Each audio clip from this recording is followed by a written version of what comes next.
হাতে মেহেদি দিলে নামাজ হবে কিনা। হাতে যদি মেহেদি দেন মা বোনরা, তাহলে সেক্ষেত্রে নামাজের কোনো অসুবিধা হবে না, বরং মেয়েদের জন্য হাতে মেহেদি দেওয়া সুন্নাহ, ভালো। নবী করিম সাল্লাল্লাহু আলাইহি সাল্লাম কোন এক নারী কিছু একটা দিয়েছেন পর্দার আড়াল থেকে হাত দিয়ে বা কোনোভাবে, তো নবী সাল্লাল্লাহু আলাইহি সাল্লাম মহিলাদের ওদিক থেকে দেওয়া হয়েছে কিন্তু হাতে মেহেদি নাই, এটা দেখে তিনি আশ্চর্য হয়েছেন যে কোনো পুরুষ নাকি সেখানে, মানে পুরুষের হাত আসলো কোত্থেকে। তখন বলা হলো না, মহিলাদের হাত। তখন নবী সাল্লাল্লাহু আলাইহি সাল্লাম আশ্চর্য হয়েছেন। এই হাদিস থেকে বোঝা যায় মেয়েরা হাতে মেহেদি দেওয়া সুন্নাহ। অনেক মেয়েরা হাতে মেহেদি দেওয়াটাকে তারা মনে করেন শৌখিনতা, বিলাসিতা। তাদের এই সাজগোজকে ইসলাম পছন্দ করে, প্রশংসা করে, করবে, বিশেষ করে বিবাহিত নারীরা তো বটেই। বিধায় মেহেদি ব্যবহার করলে অজু হবে, কোনো অসুবিধা নাই, নামাজও হবে।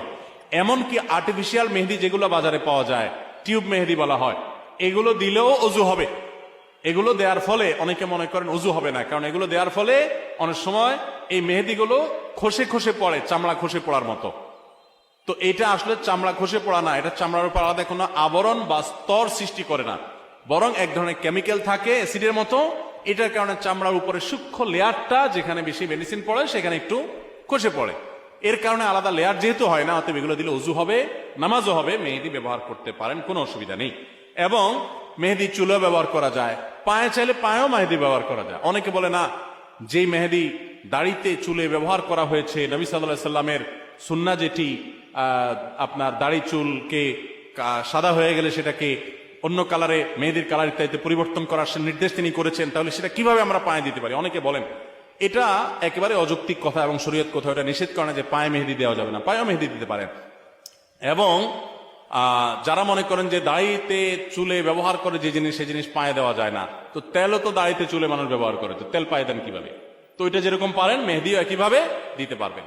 আবার পুরুষরা অনেকে মেহেদি পরেন, ইসলাম শরীয়তের দৃষ্টিকোণ থেকে এটা অনুচিত কাজ, অনুত্তম কাজ, এটা ভালো কাজ না। এটা মেয়েদের জন্য আল্লাহ তাআলা রেখেছেন, তারা সাজগোজ গ্রহণ করবে। দেখেন কিছু জিনিস আছে মেয়েদের জন্য স্পেশাল, এগুলো ছেলেরা টানাটানি করতে যাবে না। ছেলে মানুষ, আপনি মেহেদি হাতে দিতে যাবেন না। আপনার মেয়ে, আপনার স্ত্রী, তাদেরকে মেহেদি হাতে দেওয়াবেন। আমাদের দেশে অনেক ছেলেরা আছে এই কাম করে। এখন কিয়ামত যত নিকটবর্তী হচ্ছে, ছেলেদেরটা মেয়েরা, মেয়েদেরটা ছেলেরা ধারণ করা শুরু করেছে। ছেলেদের জন্য, মেয়েদের জন্য নির্দেশ করা হয়েছে তারা ওড়না পরবে।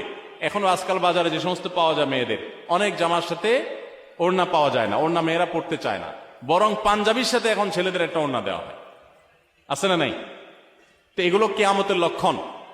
শয়তান নারী পুরুষের মধ্যে এ ধরনের অস্থিরতা তৈরি করবে, এটা কিয়ামতের আলামতের মধ্যে থেকে একটি। বিধায় এগুলোর উপর আমাদের সাবধান থাকতে হবে। মগ বা বালতির ভেতরে হাত ঢুকিয়ে দিয়ে অজু করা যাবে কিনা? মগ বা বালতিতে হাত ঢুকায় দিয়ে কোষ করে পানি নিয়ে অজু করতে পারবেন, তবে তার আগে অবশ্যই আপনার দুই হাতের কবজি 3 বার ভালো করে ধুয়ে নেবেন, এটা সুন্নাহ।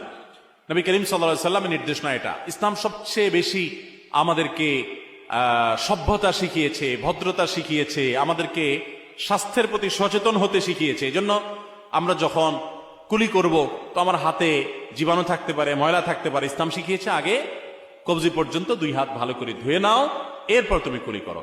প্রয়োজনে ওই পানি থেকে কোষ করে নেবেন, পানি নিয়ে 2 হাত কবজি ধোবেন, আবার একটু কোষ করে নিয়ে আবার ধুয়ে নেবেন, এরপরে আপনি র্যান্ডমলি উজু করতে পারবেন, কোনো অসুবিধা নেই।